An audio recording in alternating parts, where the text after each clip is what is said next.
Meus irmãos, queiram todos, por gentileza, abrir suas Bíblias na primeira carta do apóstolo Paulo, a Timóteo, capítulo 2.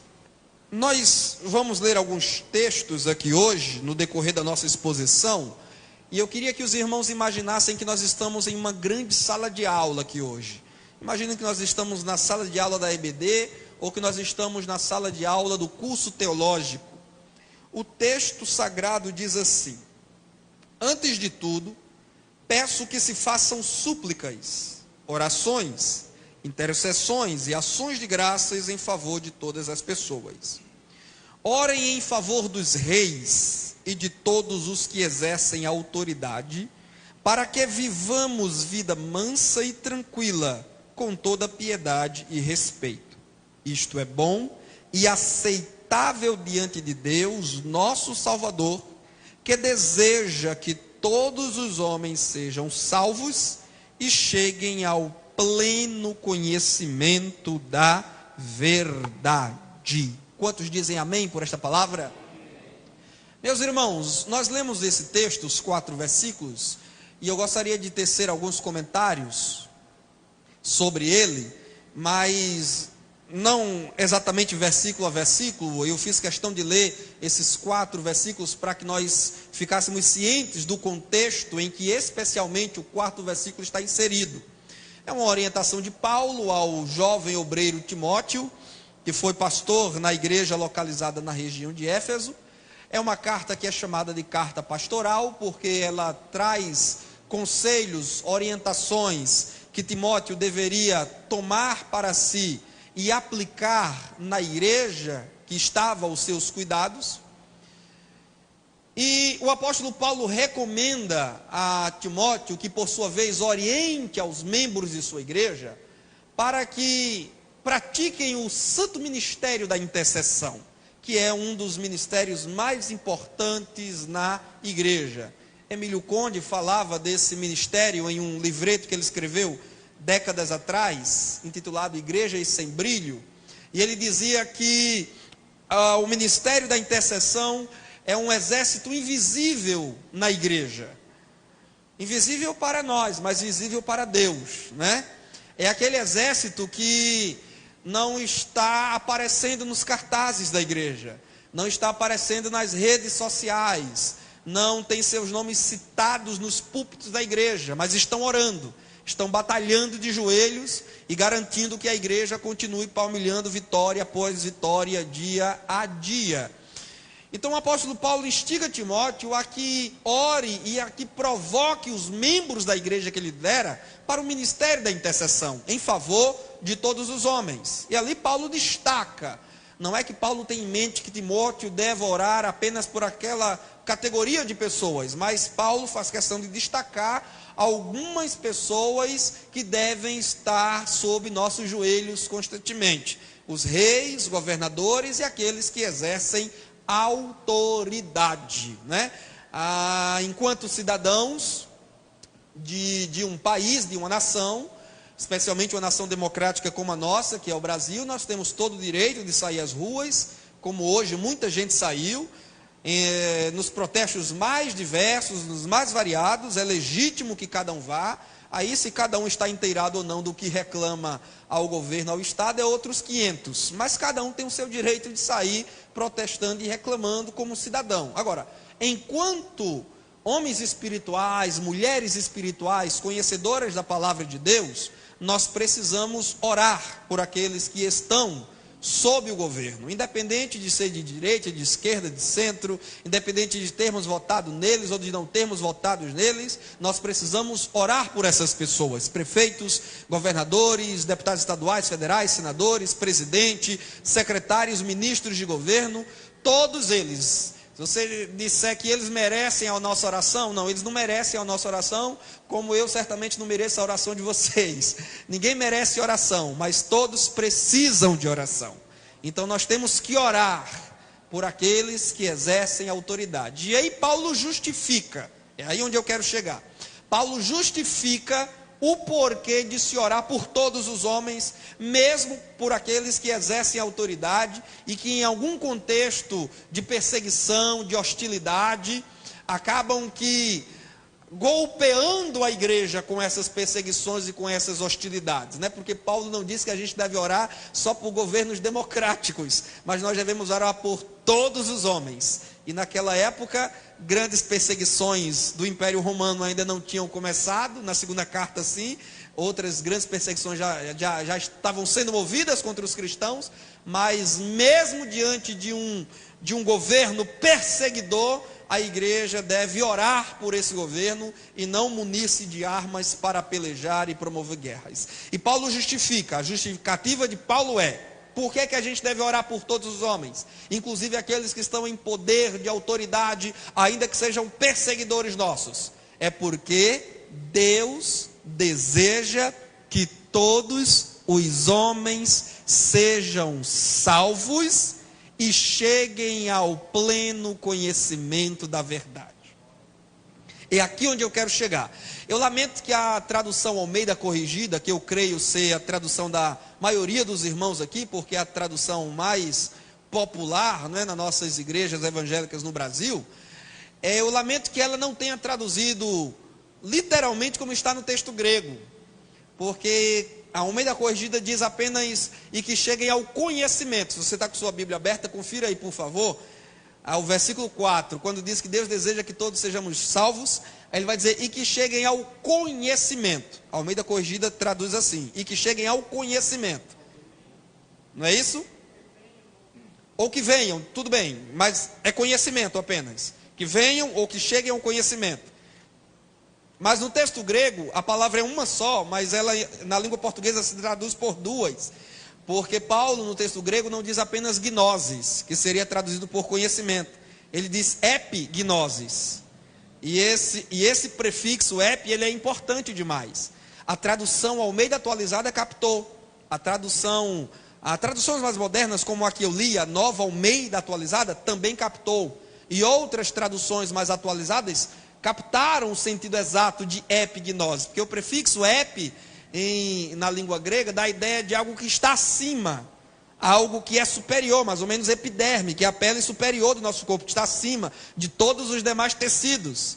Então, epignosis não é apenas o conhecimento, é o conhecimento que está acima, é o conhecimento superior, é o conhecimento mais elevado, é o conhecimento perfeito, é o pleno conhecimento. Então Deus não quer apenas que a gente conheça, porque conhecer, todos nós já conhecemos alguma fatia das Escrituras Sagradas. Conhecer, todos nós já conhecemos alguma coisa sobre Deus. Nós já sabemos que Jesus Cristo é o Salvador. Nós já sabemos que Ele morreu pelos nossos pecados. Já sabemos que há um céu a nos aguardar. Já sabemos muitas coisas, mas não podemos parar por aí. Não podemos nos contentar com o conhecimento parcial que ora temos, porque a vontade de Deus não é apenas que a gente conheça, mas que a gente alcance o pleno, amém? O conhecimento mais alto, mais elevado, o topo, o auge, o suprassumo do conhecimento. Paulo, que era Paulo, disse: não julgo que haja alcançado, mas uma coisa faço, e é que, deixando as coisas que para trás ficam, prossigo para o alvo. Ele mesmo recomenda a Timóteo, dizendo: olha, Timóteo, pondera bem essas coisas que eu te falo, para que o teu progresso seja manifesto a todos. Sabe aquelas duas palavrinhas que constam lá na bandeira nossa nacional, que infelizmente está muito em falta? Ordem e progresso. Pois bem, assim também é a vontade de Deus na nossa vida. Ordem, decência, reverência, pudor, santidade e progresso, crescimento. Então, a perspectiva de minha abordagem aqui essa noite com os irmãos é uma perspectiva de que Deus não nos quer apenas salvos. Porque tem gente que é crente, 5, 10, 15, 20, 30 anos na igreja, e se contenta com a salvação e pronto, né? Eu já ouvi muitos crentes dizendo assim: se eu chegar no céu, se eu escapar por um fio e já chegar lá, para mim está bom demais. Esse negócio de escola dominical, esse negócio de curso teológico, de estar comprando livro, eu tenho paciência para isso não. Eu não tenho mais idade, não tenho mais saúde para essas coisas. Eu já sou crente, já tenho Jesus, para mim já está bom demais. Irmão, quando você diz isso, você está desprezando as dádivas que Deus deu à igreja. A pessoa que diz: eu não quero saber de escola dominical, não quero saber de teologia, não quero saber de livro, não quero saber de seminário. Para que isso? Ainda que seja de graça, você não paga nada. Mas a pessoa, ela destrata um evento como esse, então ela está demonstrando ingratidão, desrespeito, má vontade para com aquilo que Deus tem dado à igreja. Porque Deus não quer que a gente fique nadando em águas rasas. Deus não quer que a gente fique na periferia da fé. Deus não quer que a gente fique só circulando nas beiradas, por fora. A gente começa tomando sopa pelas beiradas, que vai esfriando, a gente vai tomando. Mas a gente toma a sopa toda. Sim ou não? Ou você só dá umas colheradazinhas pelas beiradas e depois deixa lá. Os irmãos aqui comem muita canjica também, não? Não vamos falar para ninguém, né? Você vai comendo ali pelas beiradas enquanto ela esfria. Mas depois que ela esfria, você come ela toda. Assim, irmãos, é o conhecimento, é a doutrina, é a palavra, é a comunhão com Deus. A gente começa pelas beiradas devagarzinho, mas Deus quer que a gente faça como fez Ezequiel. Coloque os pés dentro do rio, deixe a água subir até os joelhos, depois na cintura, depois no pescoço. A visão de Ezequiel parou por ali. Mas Deus quer que a gente mergulhe nas águas de conhecimento e de sabedoria do seu Espírito Santo, que a nós está proporcionada pela palavra. Amém, meus irmãos? Então, isso é pedagógico, não é uma coisa de pregador pentecostal movimenteiro, não. É porque a repetição é um exercício de memorização e melhor fixação do conteúdo da mente. Olhe para o irmão que está do seu lado e diga para ele: és salvo? Pergunte novamente: és salvo? Então agora, cresça. Cresça. Amém, meus irmãos?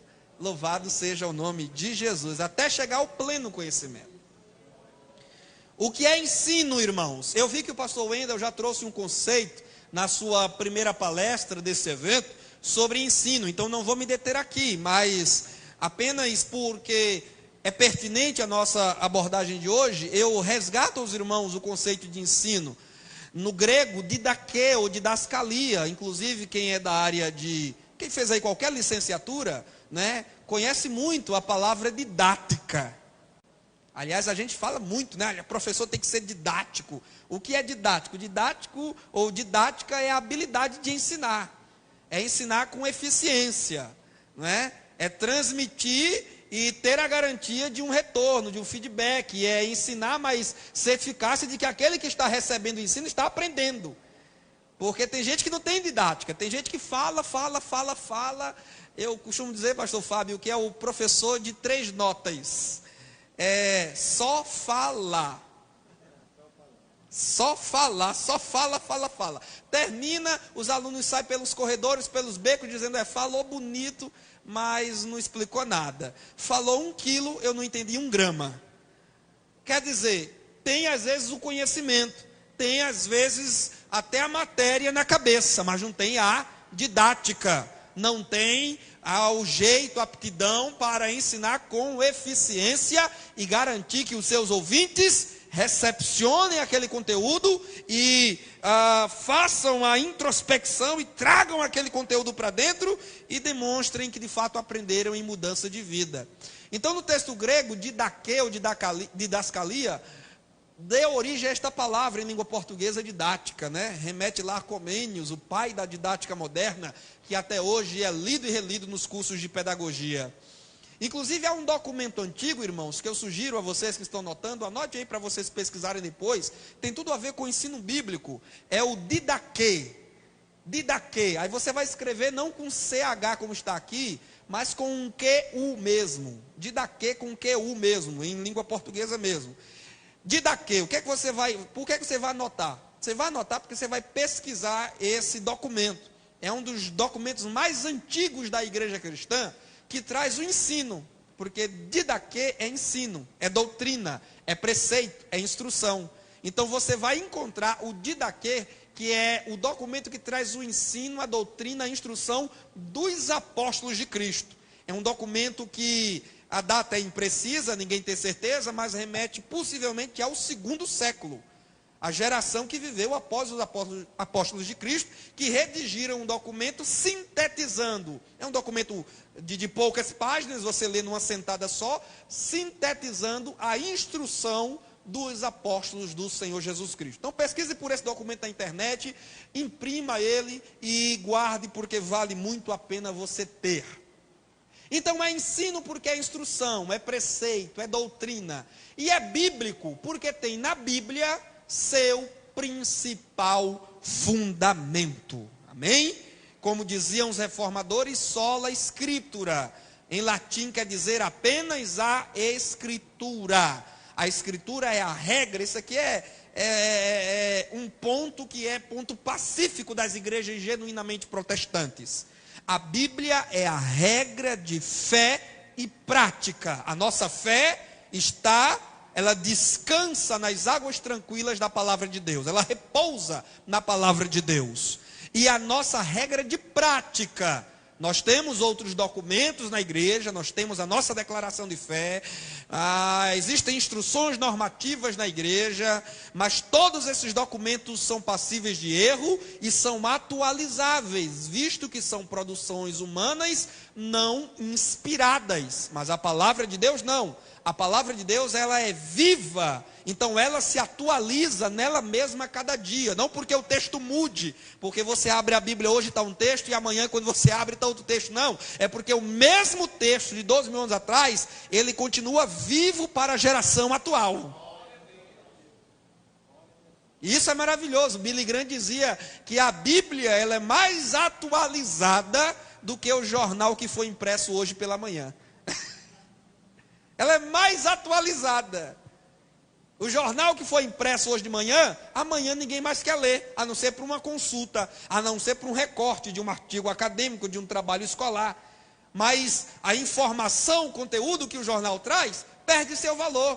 Tudo se atualiza muito rápido. A palavra de Deus não. A palavra de Deus, dizia Martinho Lutero, ela nem é antiga, nem é moderna. Ela é eterna. Isaías registrou as palavras de Deus dizendo: seca-se a erva e cai a sua flor, mas a palavra do Senhor permanece eternamente. Amém, meus irmãos? Então fiquem tranquilos, porque esse livro, levante aí a Bíblia, por favor. Quem trouxe Bíblia? Levante ela, por favor, assim ao alto. Levante. Faça assim, olha, como um soldado manuseando a espada em suas mãos. Pois bem, esse livro que você traz em suas mãos é o livro mais poderoso do universo.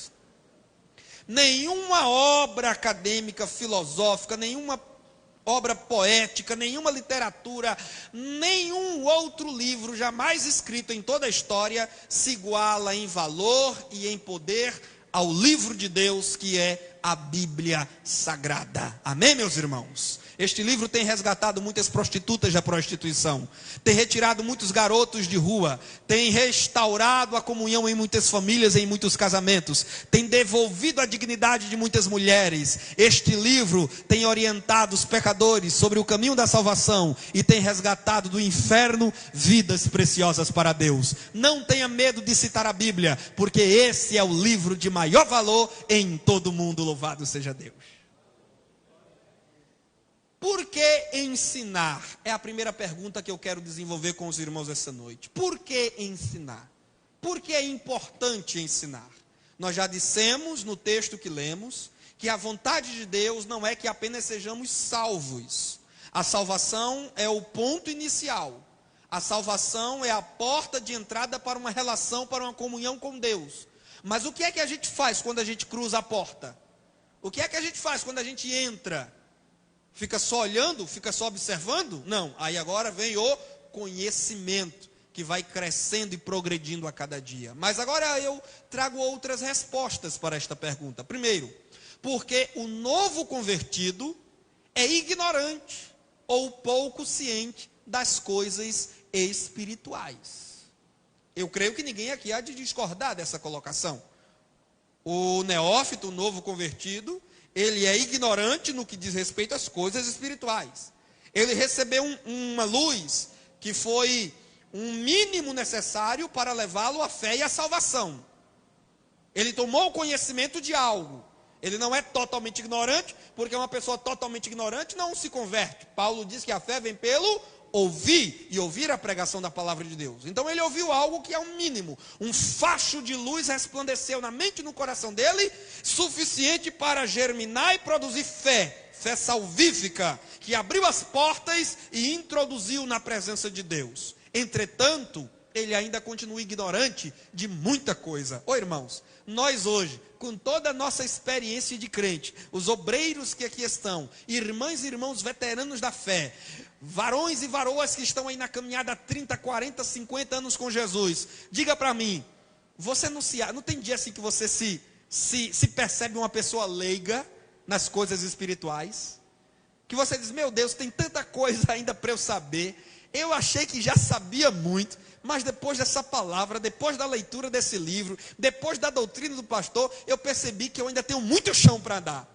Se nós que somos experientes sentimos, muitas vezes, essa limitação de conhecimento, imagina um bebezinho na fé, que se converteu há 2 semanas, há 1 mês, há 1 ano. Então, ele é ignorante acerca de muitas coisas, e pouco ciente das coisas espirituais. Daí vem o texto de 2 de Pedro, que todos nós conhecemos, 2 de Pedro 3,18. O texto está lá, mas eu sei que vocês sabem de qual que Pedro disse nesse texto. Antes crescei... Não, vamos voltar. Antes crescei que há em nosso Senhor e Salvador Jesus Cristo. Pastor Elienay Cabral, que é comentarista de lições da CPAD, ele diz algo interessante. Ele diz que crente que cresce só na graça, fica engraçado. E é verdade, sim ou não? Você já viu um crente engraçado na igreja? Que gosta muito de batido de pé, de bater de palma, fazer aviãozinho, subir em cima dos bancos. Às vezes tem muita graça na vida, mas falta moderação. O pastor Antônio Gilberto dizia que todo poder sem controle vira anarquia. E tem muitas igrejas anárquicas por aí. Não se submete à doutrina, não se submete a pastor, não senta nos bancos de escola dominical para aprender. Virou uma zorra total. Por quê? Porque dizem ter recebido, e eu não nego que receberam graças. Eu não nego que receberam carismas de Deus. Vê a igreja de Corinto. Era uma igreja agraciada, no sentido mais puro da palavra. Paulo disse na primeira carta aos Coríntios, capítulo 1, versículo 7, nenhum dom vos falta. Era uma igreja abençoada com muitos dons. Mas você vê a imaturidade, as meninices, o descontrole, né? O valor exacerbado às línguas em detrimento de outros dons igualmente importantes para o culto público. Paulo precisou corrigir naqueles capítulos 12 a 14 da primeira carta aos Coríntios. Então eles tinham o poder, eles tinham uma graça, mas faltava-lhes o conhecimento. Aliás, o capítulo 12 da primeira carta de Paulo aos Coríntios começa assim: irmãos, quanto aos dons espirituais, não quero que vocês sejam ignorantes. A palavra de Deus não privilegia a ignorância. A palavra de Deus não privilegia o analfabetismo bíblico e doutrinário. A palavra de Deus não abaliza, não endossa preguicite espiritual. Paulo disse, não quero que sejais ignorantes. Escrevendo aos Tessalonicenses sobre a ressurreição e o arrebatamento da igreja, ele disse, acerca dos que dormem, não quero que sejais ignorantes. Então a Bíblia não privilegia a ignorância. Como é que pode pessoas dentro da igreja não se interessarem por escola bíblica dominical, por cursos teológicos, por adquirir livros, e as livrarias se multiplicam na internet, nas cidades, mas tem gente que está na igreja há tantos anos e não tem interesse por nada disso. Um evento como esse, gratuito, não lhe desperta nenhuma paixão, nenhum sentimento, nenhuma emoção. Por quê? Porque acha que a graça, a experiência, os carismas são suficientes. Mas poder sem moderação do conhecimento leva à anarquia, leva à frustração. E aí se multiplica na internet os profeteiros de plantão, que trazem as suas revelações profundas na internet, ao vivo em suas lives, e leva cativo homens e mulheres ao engano e à mentira, e depois fornece o WhatsApp e diz, entre em contato comigo se você quer participar da campanha do Salmo 91, e quando você entra em contato com o profeteiro do Facebook para participar da campanha do Salmo 91 com ele, sabe qual é a condição para você participar? É você fazer uma doação para ele de R$91, simbolizando o Salmo 91, para cima de outro, malandro. Irmão Tiago, você está inventando? Não estou inventando não, eu entrei só para ver qual era a do gaiato, só para conhecer a esperteza. Eu entrei, disse que queria participar da campanha, tirei os prints, está tudo salvo no meu celular. O modus operandi de todos esses profeteiros facebookianos é esse. Agora, só engana quem não tem raízes profundas na palavra de Deus. Porque em João, Jesus disse assim, eu conheço as minhas ovelhas e delas eu sou conhecido. As ovelhas ouvem a minha voz e saem atrás de mim, mas elas não seguirão os estranhos, porque não reconhecem a sua voz. Quem é a ovelha de Jesus aqui esta noite? Então vamos saber discernir. Discernimento, irmãos, vem pela palavra de Deus. Efésios 4, 11 a 16, para quem acha que a missão da igreja se resume na evangelização, ganhar alma, cruzada, tudo é ser importante. A igreja Assembleia de Deus cresceu e se espalhou pelo país, fazendo esse trabalho ao ar livre, saindo em busca das almas, e de modo algum devemos negligenciar esse braço da igreja que é a evangelização. Entretanto, não para na evangelização. Porque Paulo disse que Deus deu à igreja 5 ministérios. Em Efésios 4, 11 e diante, ele fala desses 5 ministérios. Apóstolos, na sequência que está lá. Apóstolos, profetas, evangelistas, pastores e mestres. Batem tanto nesse 5º ministério, né? Criticam tanto esse 5º ministério, como se fosse invenção de homem. Irmão, para que teologia, irmão? Meu negócio é aqui, ó, joelhogia. Ignorância. Como que se a Bíblia, ó, para quem é inimigo de conhecimento de teologia de estudo, ó, a Bíbliazinha que você tem na sua mão aí, bonita, né? Maravilhosa, né? Língua portuguesa, você lê, entende, Deus fala contigo, né? Mas teve alguém que precisou traduzir essa Bíblia para colocar nas suas mãos.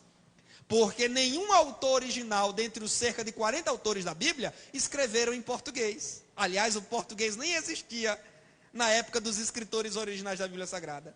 Moisés não escreveu em português, Isaías não escreveu em português, Paulo, Pedro, João, nenhum escreveu em português. As línguas originais da Bíblia, hebraico, aramaico e grego. Aí eu pergunto, quem aqui sabe ler com profusão hebraico, aramaico e grego? Levante a mão. Quem aí pode dizer que lê assim, como quem lê o português mesmo? Irmão Tiago, eu sou leitor voraz, de grego, hebraico e aramaico, dos tempos bíblicos. Levante a mão. Então, se não fosse um Almeida da vida, se não fosse a comissão de tradução da NVI, Nova Almeida atualizada, a gente não teria a Bíblia nas nossas mãos hoje. E quem traduziu essa Bíblia para o português não era um analfabeto, não era um leigo. Eram homens especializados, doutos, conhecedores dos textos originais e da língua que eles se propuseram a traduzir. Então, quando alguém, irmãos, maltrata a teologia e os teólogos, está cuspindo no prato que come. Porque isso aqui não veio de paraquedas. Deus não enviou Miguel nem Gabriel para traduzir a Bíblia para a língua portuguesa. Homens fizeram esse trabalho. E eu louvo a Deus pela vida dos mestres e doutores com os quais Deus equipou a sua igreja. E não por outra razão, senão, como disse Paulo escrevendo aos Efésios, querendo o aperfeiçoamento dos santos para a obra do ministério. Deus quer o aperfeiçoamento, para que não sejamos levados em redor por todo o vento de doutrina, pela astúcia de homens que seduzem, enganam e levam ao erro. Então nós precisamos, meus irmãos, conhecer, estudar e amar a palavra de Deus. Segunda razão por que ensinar: porque temos maus hábitos ou velhas crenças que decorrem da nossa ignorância. Sim, você se converte, aceita Jesus, ok, mas há muita coisa que a gente precisa se despir aos poucos. Há muitos erros, há muitos equívocos que estão para além de uma infração de trânsito, que nós cometemos cotidianamente, e cujo reparo, cuja correção, demanda conhecimento da palavra de Deus. Sim ou não? Práticas, muitas vezes até no culto, práticas que nós adotamos erradas, por falta de conhecimento, por falta de luz, por falta de palavra de Deus. Então, o ensino bíblico se propõe a tornar os crentes, os servos e as servas de Deus, mestres nos domínios da teologia celeste, fazendo-os superarem a ignorância e se adequarem à vontade de Deus para as suas vidas. Alguém lê, por favor, esse texto de Tito? Texto de Paulo a Tito, capítulo 2, versículos 11 e 12. Um irmão ou irmã que localizar, fica de pé e lê esse texto para nós, por favor. Muito bem. Então, a graça de Deus que é salvadora, ela é também pedagógica. Aliás, a palavra aí no texto grego para ensinando ou educando, remete à mesma palavra que se traduz em língua portuguesa por pedagogia. É o ensino, é a instrução de crianças, é tomar crianças pelas mãos e guiá-las a um determinado caminho, a um determinado objetivo. Paulo está dizendo que a graça de Deus, ela nos toma pelas mãos e nos ensina a renunciar à impiedade, à sujeira, o alcoolismo, os palavrões, a falta de pudor, a indecência, a sensualidade. Quantas pessoas estão errando, irmãos, postando coisas indecentes, conversas que não convêm, atitudes erradas e desequilibradas, por falta de ensino, por falta de instrução. Jesus disse aos seus discípulos em João capítulo 15, versículo 3, vós já estáis limpos pela palavra que eu vos tenho falado. Então, onde detectarmos sujeira moral e espiritual na igreja, usemos a vassoura. E eu aqui não estou inventando, essa expressão é bíblica. Deus fala lá nos profetas sobre a vassoura para varrer a sujeira e a imundícia. A palavra de Deus é essa vassoura, que manuseada habilidosamente por um mestre, um ensinador, uma ensinadora da palavra de Deus, poderá levar santificação, purificação, higienização para a alma de muitas pessoas. Um irmão outro dia me procurou, que eu havia dado uma palavra na igreja, falando sobre maus costumes, de que nós precisamos nos despir. E ela no final, outro dia, me procurou e disse, irmão Tiago, aquela palavra foi muito boa, Deus lhe usou purinho na terra naquele dia, mas eu fiquei com medo de o irmão falar contra cigarro, porque eu sou crente, batizado nas águas, mas até hoje eu tenho o hábito de fumar um cigarrinho. E graças a Deus, porque naquele dia o irmão não falou nada contra cigarro. Eu digo, irmã, naquele dia não, mas hoje, receba. Tem que deixar o pena de Satanás. Isso aí está matando seus pulmões. Jesus Cristo quer seus pulmões vivos, saudáveis, para ele manter força de louvar, de adorar, de falar do nome dele. Aí não é templo e morada do Espírito. O apóstolo fala, Paulo fala que nós somos templo. O templo é santuário, é lugar sagrado. Como diz Cantares em linguagem poética, jardim fechado és tu, irmã minha. A igreja é um jardim fechado de Deus, que precisa se despir dessas velhas práticas. Minha mãe gostava muito de uma piolinha, sabe, irmãos? Nós éramos muito pobres naquela época, morávamos numa casa que nem reboco tinha. Então minha mãe fumava o cigarrinho dela e escondia lá o restinho da piola nas brechas, nos buracos dos tijolos, para depois ir pegar e terminar a tragada. Mas graças a Deus esse hábito ela só sustentou até o dia em que ela se encontrou com Jesus no círculo de oração. Porque daquele dia em diante, Jesus colocou um mau gosto na boca dela para o cigarro, que ela disse, meu Deus, como é que eu passei tanto tempo na minha vida, tragando essa sujeira, essa coisa imunda. Meus irmãos, a palavra de Deus é viva e eficaz para produzir mudança de vida para a glória de Deus. É a palavra é a vacina, a palavra é a injeção, é a palavra que guia. Quantos jovens aí, irmãos, viciados em filme, eu já ouvi em sala de escola dominical, jovens dizerem, eu sou viciado em filme de terror. E eles dizem assim, e aquilo não me altera em nada, não mexe comigo em nada. Eu digo, você não sente, porque você está igual Sansão, quando o Espírito Santo saiu dele, e ele achava que ainda era forte. E é um dos textos mais tristes da Bíblia Sagrada, é aquele texto, depois que Dalila corta o cabelo de Sansão, e ela grita que ela era cínica, ela grita, Sansão, aí vem os filisteus contra ti. Sansão se levanta e o texto de Juízes diz, Sansão disse isso, irei e novamente vencerei os filisteus, porque ele pensava que o Espírito de Deus ainda estava sobre ele, quando o Espírito já havia se apartado. Tem crente que está assim, irmão, ele pensa que é forte, ele pensa que está seguro, mas ele está resvalando os pés no lodo.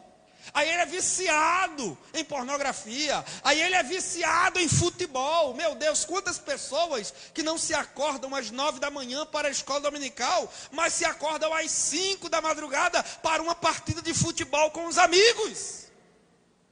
Nós precisamos dar a injeção da palavra de Deus a essas pessoas, para que elas saiam dessa obscuridade espiritual, para que elas se desprendam das garras de Satanás, nas quais estão amarrados, e tenham as suas consciências recobradas para a glória bendita de Deus. Por que ensinar? Porque o ensino é parte imprescindível do discipulado e da formação do caráter cristão. Já foi lido o texto de Mateus 28, o texto da grande comissão. A gente sempre lembra desse texto na escrita na pena de Marcos, mas o texto na pena de Mateus, ele é ainda mais significativo, porque se em Marcos Jesus disse, ide e pregai, em Mateus Jesus diz, ide, ensinai e fazei discípulos.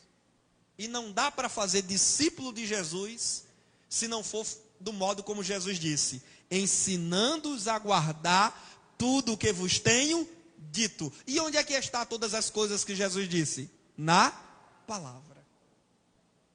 Então a igreja não tem só que ganhar as almas, a igreja tem agora que discipular as almas. A igreja tem que ensinar as almas o que foi que Jesus disse. E a igreja não fará isso com base em revelações. A igreja fará isso com base na palavra de Deus escrita. Olha o que é que disse Maya Pirman, teólogo pentecostal. Lá na primeira metade do século XX, ele dizia, o conhecimento doutrinário é essencial para o pleno desenvolvimento do caráter cristão. As crenças firmes produzem caráter firme. Crenças bem definidas também produzem convicções bem definidas.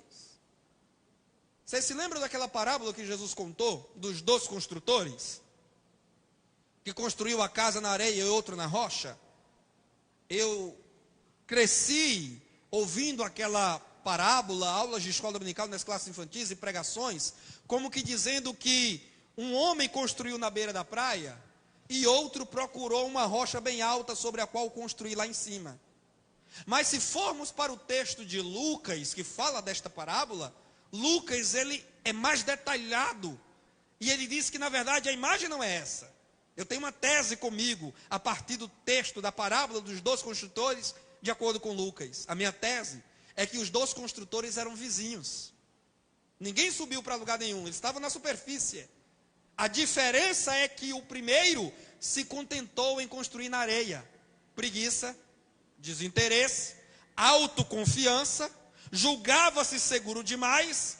Aqui não é território de muito vento, aqui não é território de muita chuva, terremoto nunca aconteceu, então vou só limpar o mato, jogar cimento e tijolo, pronto.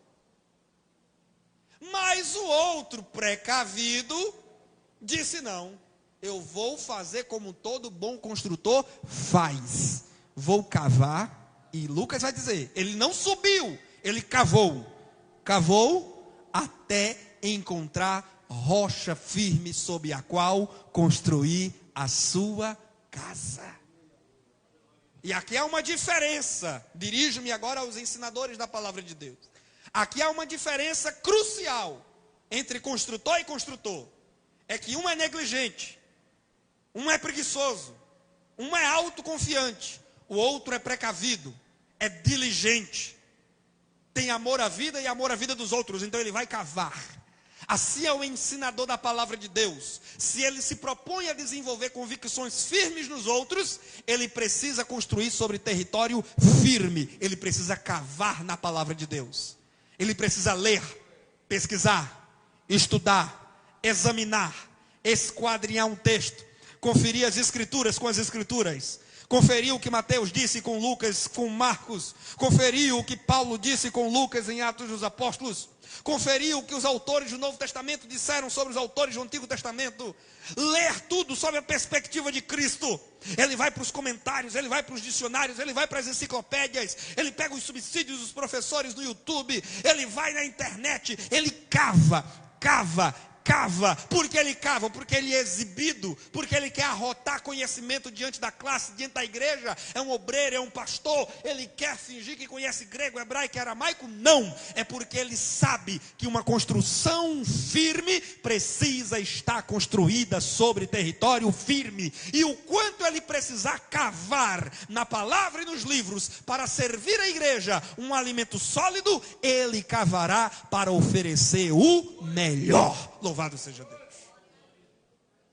Então precisamos cavar. Não podemos ser como aquele homem da parábola que Jesus contou, o mordomo infiel. O Senhor disse: olha, prepara as tuas malas, tu estás sob aviso. É aviso trabalhado, não foi indenizado que ele não teve tempo para trabalhar. Aviso trabalhado, 30 dias, se prepare, se organize, que é a rua. Aí ele disse: pedir dinheiro eu tenho vergonha, e para cavar eu não tenho força. Tem muita gente na igreja que está desse jeito. Obreiro, professor de escola dominical, jovem cheio de saúde, podia estar fazendo teologia com os mestres aqui. Não tem chamada para isso não. Tem tempo não. Mas gasta 2 horas assistindo uma partida de futebol na televisão. 4 horas assistindo um filme na Netflix. Não tem 8 contos que dá numa revista de escola dominical. Mas tem 25, 30 reais todo mês para pagar, para assistir vídeos na televisão de 42 polegadas Full HD. Ora, irmão, Jesus tem que ter paciência com muito crente na terra, irmão. Para cavar não tenho força. Mas essas pessoas que sofrem de preguicite espiritual são as primeiras que caem quando os ventos das heresias sopram, quando os rios das tribulações sobem, inundam. São as primeiras que caem. Por quê? Porque não tem firmeza na palavra. Agora, quem tem firmeza na palavra tem convicções firmes. Aí não tem ideologia que o arrebate. Aí não tem teoria que o arranque. Porque, irmãos, eu aprendi uma coisa, o pastor César Moisés de Carvalho dizia em um CAPED realizado lá em Campina Grande. Ele dizia algo muito interessante. Isso foi em 2008, estamos em 2019, 11 anos atrás. Ele disse algo que eu nunca esqueci, ficou cravado como uma flecha em meu coração. Ele disse: olha, podem negar qualquer teoria, podem refutar qualquer teoria, mas experiência com Deus não se refuta. Porque você sabe o que você viveu com Deus. Você sabe quem Jesus é para você. Você sabe o que Jesus fez na sua vida. Você conhece a voz do seu pastor. E não há ninguém que diga para mim que eu não ouvi a voz do meu Deus. Porque eu ouvi e eu sei o que eu ouvi. Então a palavra de Deus, ela nos traz convicções. E o que ensinar é a segunda pergunta. Primeiro, toda a Escritura. O que ensinar? Toda a Escritura. Paulo dizia: toda a Escritura divinamente inspirada é apta para ensino, para repreensão, para correção, para que o homem de Deus seja perfeitamente instruído para toda boa obra. A palavra de Deus é a nossa fonte de ensino, inequívoca, inerrante, infalível, confiável. É a palavra de Deus. Nós nos cercamos de livros, temos a nossa declaração de fé, fazemos nossas pesquisas, mas tudo começa na Bíblia, a palavra bendita do Senhor. Não pode sobrar, irmãos, esse teólogo diz, aquele teólogo diz. Existem muitas faculdades teológicas a nível superior neste país, que se você levar a Bíblia, eles vão ficar rindo da sua cara. Se o professor estiver falando lá alguma coisa e você citar a Bíblia no meio da aula, o professor vai rir de você e vai dizer: você não acredita nesse livro? Tem muitas faculdades teológicas que estão aí infestadas de diretores e professores liberais, que não creem na inerrância, que não creem na autoridade infalível da palavra de Deus, que encontraram milhões de erros nos textos originais, embora eles não tenham acesso a nenhuma cópia manuscrita original, mas eles dizem que há milhões de erros, que dizem que Paulo não tinha a autoridade que tinha, que negam a autenticidade dos escritos dos profetas. Eles têm nome de faculdade teológica, de seminário teológico, mas são verdadeiras fábricas de cristãos ateus. São verdadeiras fábricas de crentes mornos. Por quê? Porque perverteram a autoridade da palavra de Deus. Existem muitos na internet por aí. Eles não têm igreja, você não sabe de que igreja eles são. Mas eles estão aí na internet ganhando fama, nome e seguidores, dando outras mulheres para Adão antes de Eva,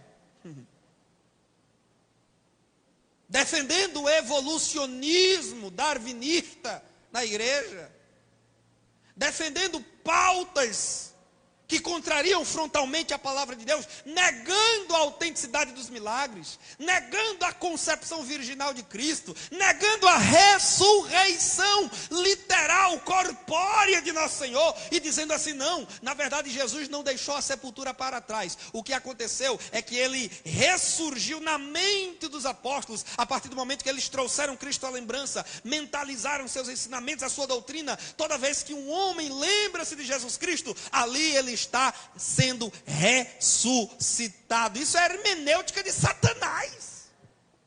Isso é exegese de demônios. Cristo não ressuscita toda vez que eu lembro dele. Ele ressuscitou de fato e de verdade 2000 anos atrás. Numa manhã de domingo, as mulheres foram lá no sepulcro em busca do corpo dele. E um anjo de Deus desceu, removeu a pedra e aguardou as mulheres chegarem para dar a elas a mais bela notícia que esse mundo jamais ouviu. Não está mais aqui, ele ressuscitou. No dia que a igreja começa a barganhar esses valores e essas verdades, ela começa a esfriar e a morrer. A igreja que não crê na inerrância e infalibilidade da palavra de Deus, a igreja que não crê na salvação mediante a expiação do sangue, a igreja que não crê na ressurreição literal de Cristo, pode fechar as portas. Ela não presta, ela não serve, não passa de um clube social, de uma entidade social, de uma organização que parece ser viva, mas na verdade está morta diante de Deus. Uma igreja verdadeiramente viva é uma igreja que tem como cabeça o Cristo vivo e ressurreto. Nossa história, nossa doutrina, nossos costumes e valores precisamos ensinar. Paulo fala na segunda carta aos Tessalonicenses 2,15 sobre as tradições que a igreja de Tessalônica recebeu por epístola e por palavra dita, discurso, pregação oral, conversas que Paulo costumava ter com aquela igreja. Então nós temos que ensinar. Qual é a nossa história? Não se admite, irmãos, que o nosso povo saiba muito sobre Neymar e nada sobre Daniel Berg e Gunnar Wingren. Não se admite que as nossas moças saibam tudo sobre Anitta, Lady Gaga, Beyoncé e não saibam nada de Frida Wingren. Não se admite que se conheçam esses cantores de sertanejo universitário, de forró eletrônico, de um pancadão do funk, que aparecem na televisão, e quando você cita o nome de Paulo Leivas Macalão, você parece estar falando grego para muita gente. Não se admite. Por quê? Porque não conhece a história, não conhece a doutrina, não conhece os costumes e valores. Aí vai ensinar errado na classe da escola dominical. Aí vai distorcer aquilo que a igreja tradicionalmente tem ensinado, os ensinos salutares, pautados na palavra de Deus, precisamos conhecer. Diretrizes para garantir a boa qualidade do ensino na igreja. Primeiro, fortalecer o púlpito. Estou terminando, irmãos. Primeiro, fortalecer o púlpito. É o primeiro passo para solidificarmos o ensino de qualidade da igreja. Fortalecer o púlpito. E quando eu digo fortalecer o púlpito, não é a alvenaria. Eu me refiro a exigirmos qualidade daqueles que ministram em nossas igrejas. Não se pode tolerar mais, irmãos, amadorismo em nossos púlpitos. Não se pode mais tolerar pregadores que assumem a tribuna da igreja para ficar, tem meia hora para pregar, gasta 20 minutos falando em línguas estranhas sem interpretação. Para parecer ungidão, para parecer poderoso. Paulo disse, fale 2 ou 3 em línguas. E que haja intérprete. Se não houver intérprete, esteja calado, falando consigo e com Deus. 1 Coríntios 14, você vai dizer isso, muita gente trouxe isso, fica com raiva, mas está na Bíblia. Hinos. Nossos hinos precisam, irmão, ser bem selecionados para serem cantados no púlpito. Chega desse negócio de recebe, toma posse, e estou vendo um anjo, e bola de fogo, e isso, e aquilo, e vai, e vem, e pega fogo, e não sei o quê. E cadê letra, cadê poesia, cadê Cristo nos nossos hinos hoje? E tem gente, mamãe, porque eu sou pentecostal, eu sou pentecostal. Nasci no fogo, cresci no fogo, e no fogo vou morrer. Você não é mais pentecostal que Daniel Berg e Gunnar Wingren? Você não é mais pentecostal que Paulo Levas e Macalão? Você não é mais pentecostal que Frida Wingren? E quando você canta os hinos da harpa que esses homens e mulheres escreveram, Emílio Conde, quando você canta nas horas que passam, pensando em Jesus, as trevas disfarçam buscando a luz, que horas de vida tão doces para mim, Jesus me convida que eu suba para si. Que hino bonito, que hino maravilhoso, tem poesia, tem letra, tem rima, e tem Cristo.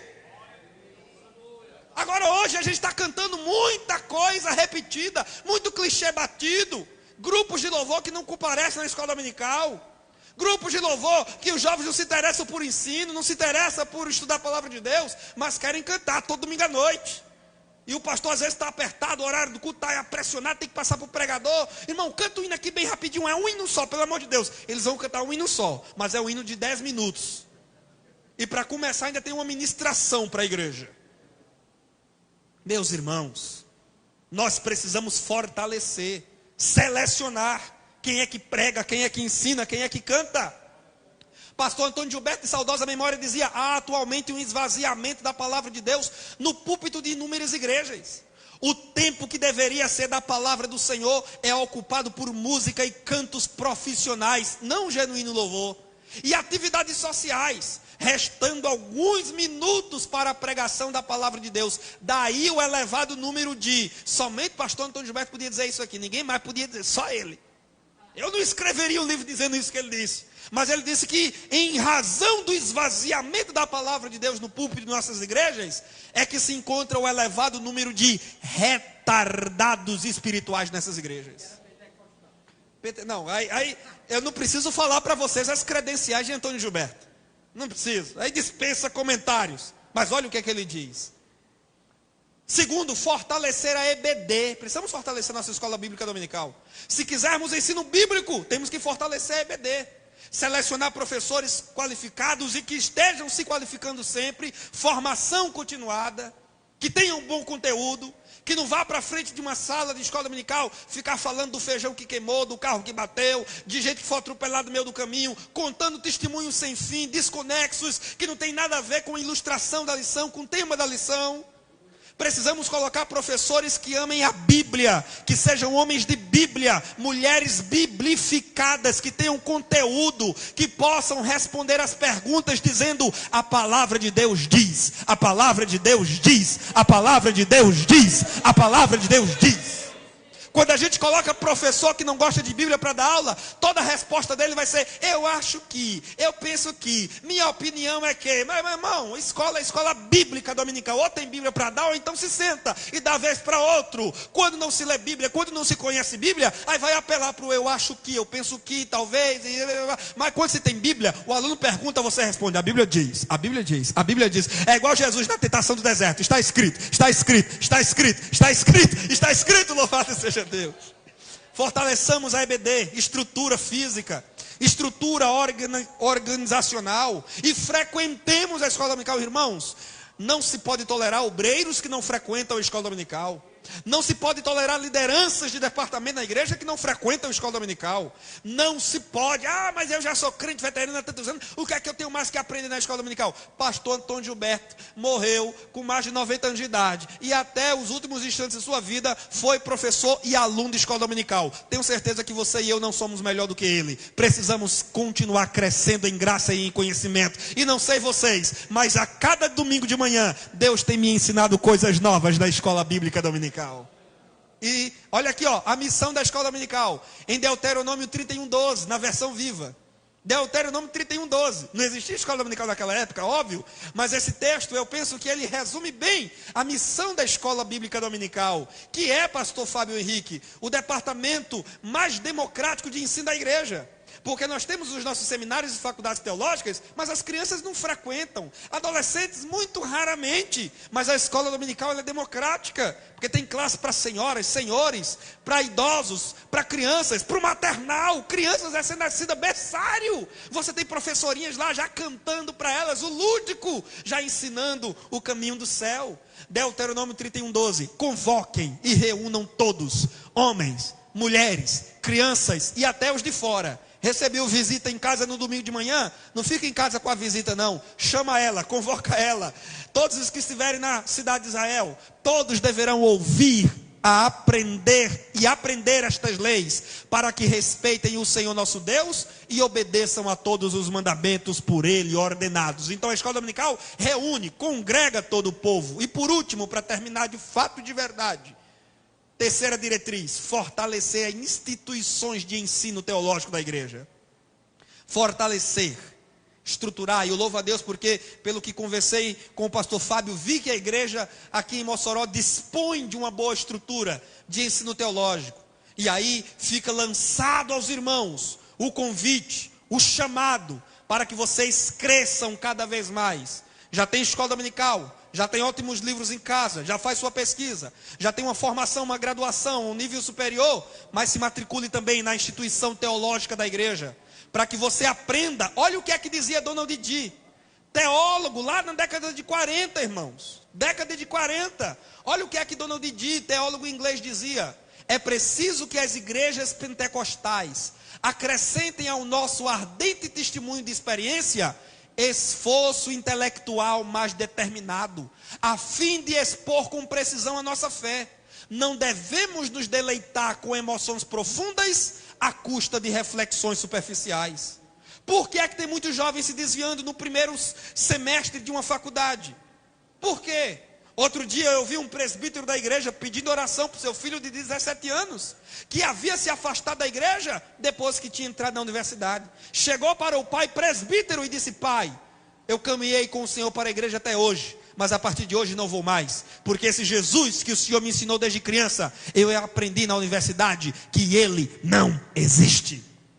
Se esse moço tivesse de fato comunhão com Deus diária, na oração e na palavra, se esse moço lesse bons livros, fosse um aluno de escola dominical e matriculado em um bom curso de teologia da igreja, que o levasse à reflexão sobre as coisas pertinentes a Deus, ele não seria arrancado tão facilmente em um primeiro semestre de faculdade. Eu tive um professor de sociologia no curso de letras, e ele disse: o céu desses crentes deve ser muito sem graça. Lá a gente não vai poder beber uma cerveja, não vai poder pegar uma mulher, deve ser uma monotonia sem fim. Zeca Pagodinho disse que se fosse para ir para o céu, tocar harpinha com os anjos e ficar saltando de nuvem em nuvem, ele preferia descer para o inferno para tocar o pagode dele para Satanás. As pessoas pensam que o céu é isso, por quê? Porque são ignorantes.